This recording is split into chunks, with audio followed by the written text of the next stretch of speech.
A classic mutilation, or say 90 to 95% of the mutilations will be almost identical. Some part of the face will be gone, exposing nothing but, the jawbone. An eye will be taken, the tongue will be cut out, and an ear will be taken. The rectal area of the animal will be what appears to be bored out. The reproductive organs will be removed. In the case of a cow, the udder will either be entirely removed or parts of it will be removed. Usually, in probably 90 or 95% of the cases, there will be no blood whatsoever in the animal. And there will be no traces of blood on the ground where it fell or where it was mutilated. All you've got is the carcass, and you've got no idea why it died, or how it died, or how it was mutilated. It all began in 1975. It was a bizarre time. Nobody had ever seen anything like this before. Not only did we have the mutilated dead animals on the prairie, but we also started getting the lights in the sky at night. Along that time, there were many theories that were being developed on why this was being done.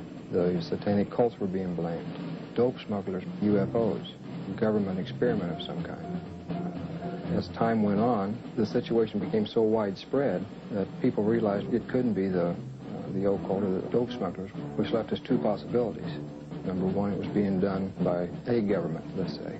Or number two, it was being done by UFOs. As more and more cases were reported, the Colorado Bureau of Investigation was called in. Well, our position is basically one where predators, at least our investigation determined that predators were responsible for probably 99% of the reports of mutilations. As I said, there were 203 separate reports received from this agency. But of the 203, we only received 45 tissue samples to conduct microscopic analysis on. Of the 45 tissue samples, we found that only 2 of those 45 had actually been mutilated with a sharp instrument. When they first started, they would send samples of these animals to the CBI, to Fort Collins, to try and determine what was the cause of their death, what was mutilating them. And 9 times out of 10 or more, the report would come back that were being caused by predators. Now, these ranchers and the sheriffs in these rural areas have been around cattle all their lives. They've been around coyotes all their lives. And they knew that this just wasn't possible. A coyote would not do that. Predators, when they come in and start to eat, now I'm talking about 4-legged predators. They'll come in and they'll bite, and then they'll pull and they'll tear. The cuts we have, even we can't make cuts like this. We've tried this many times on dead animals with scalpels, razors, and knives, and we can't make the same cuts. We've had cattle that we've went and investigated that were, called in, and I think I have a mutilation here, and we went out and we seen it, and it was not a mutilation. And these are not the ones that's reported. The ones that we classed as a classic type mutilation are actually mutilations, and they're not predators. Animals, wild animals, predators, coyotes, won't approach these carcasses. But in the case of an animal being mutilated in the wintertime, there's possibly something about the cold weather that may mask whatever it is that keeps predators away, and that will be the exception to the rule. Is this animal here, is any pretty much like the other ones you had that was mutilated? Yeah. How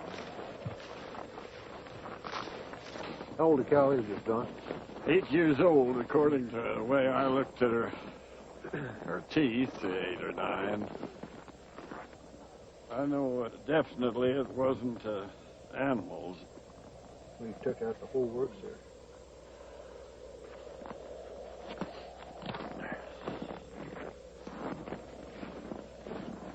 Don, now on this critter here, how this looks like a real incised wound. Yeah. Well, it looks, it's definitely cut. Oh, yeah. And everything, you can tell that. I mean, even at the age that it is right now, that's opposed to the way it is to where the animals have been to it on this other side over here.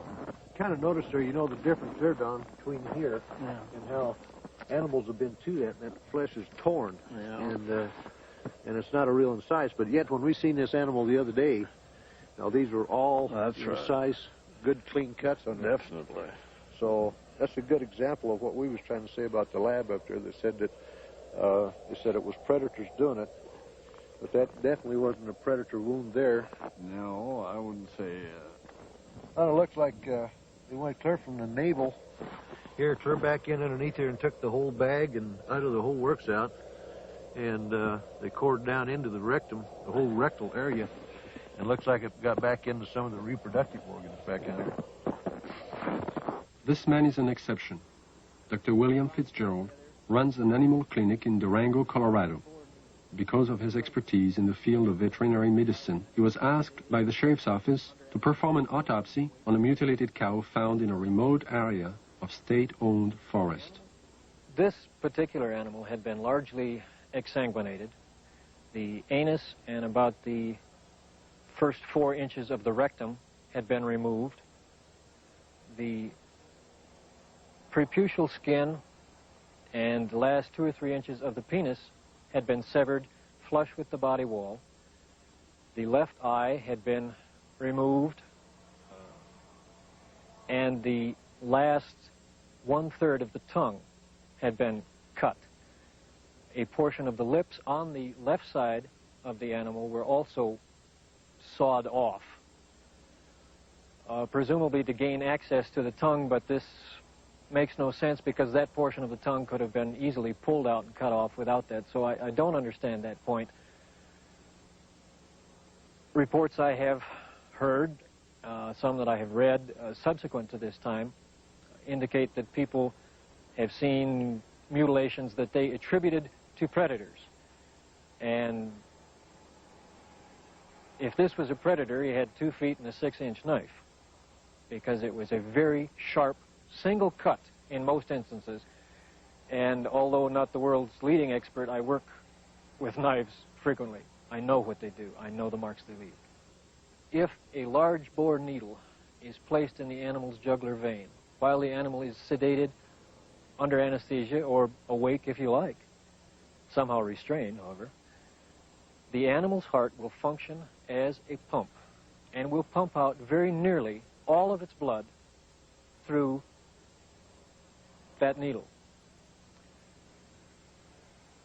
As the animal's blood supply begins to diminish, a natural physiological mechanism takes over and sequesters or draws what remaining blood is left into the internal organs in the center to supply the vital organs, the liver, the heart, the brain. And it will leave the peripheral area, the skin, all of the non-vital centers, largely bloodless. So if you can successfully withdraw the major portion of an animal's blood, you can cut on that animal and there will be virtually no bleeding at all from the surface. I know that I keep coming back to this point, but the animal was apparently restrained with something other than ropes. Why, I don't know. It was apparently washed completely clean. Why, I don't know. And it was in a very remote area. Perhaps these things tie together. Perhaps whoever, whatever, performed this didn't want to be observed. I think one of my initial feelings was that somebody certainly went to an awful lot of trouble to get back into a remote area where I don't believe you'd casually know there were even cattle to do all of this.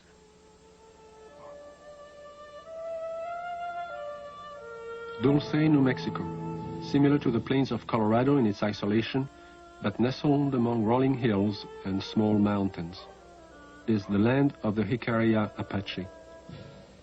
Tradition is strong here. Indian women weave intricate baskets and create delicate beadwork. The men preside over tribal business and raise cattle. And here, as in Logan County, the night sky has been lit with the glow of unknown flying objects, and cattle are found mutilated. Officer Gabe Valdez of the New Mexico State Police and retired scientist Howard Burgess, who pioneered the development of Kirlian photography in this country, periodically pool their knowledge and expertise in an effort to solve the mutilation mystery. Officer Valdez describes how it all began. It was in 1976, June the 14th, when we first had one of our cattle mutilations here in Dulce.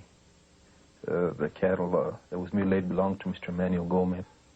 Any time that we do find one that it's not too decomposed and it's fresh enough for us to do some tests, well, I do call on Mr. Burgess because he has a lot of knowledge in the field of science that is very helpful to me in conducting my investigations. Howard Burgess had a theory that some of the cattle had been marked prior to their mutilation with something which would show up under ultraviolet light but be invisible to the naked eye. Late one night, he and Valdez conducted an experiment and found that out of 80 head of cattle, 5 were indeed marked with a powdery white substance, visible only under ultraviolet light. So we took ultraviolet with some special filters and ran the cattle through it, and what appears to be markings glowed under ultraviolet. It's invisible to the normal eye, but under ultraviolet it does glow. Then we removed the hair from the region that does glow, and we removed a control sample. We took these to the lab and had chemical checks run on them.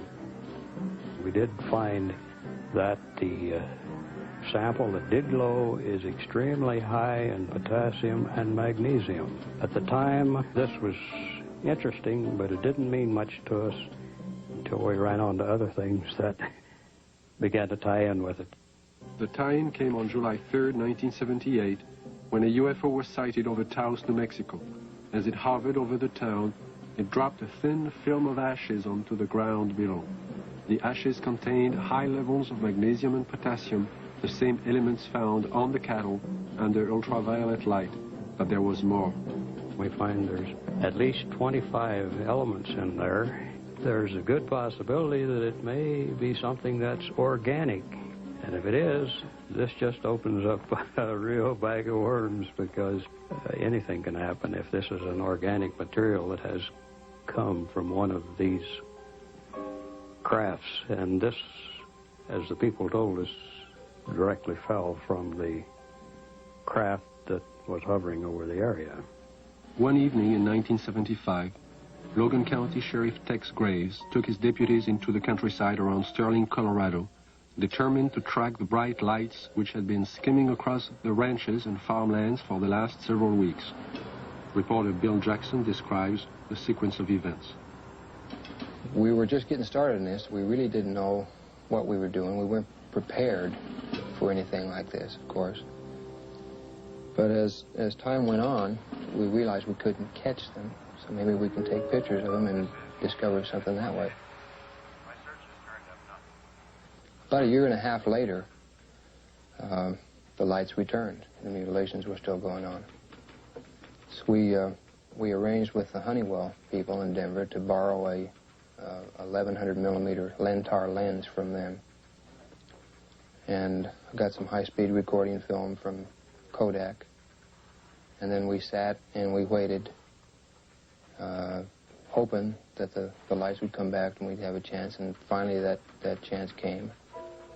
It was a stationary object that we saw for approximately 30 to 45 minutes, and the resulting shots were interesting, to say the least.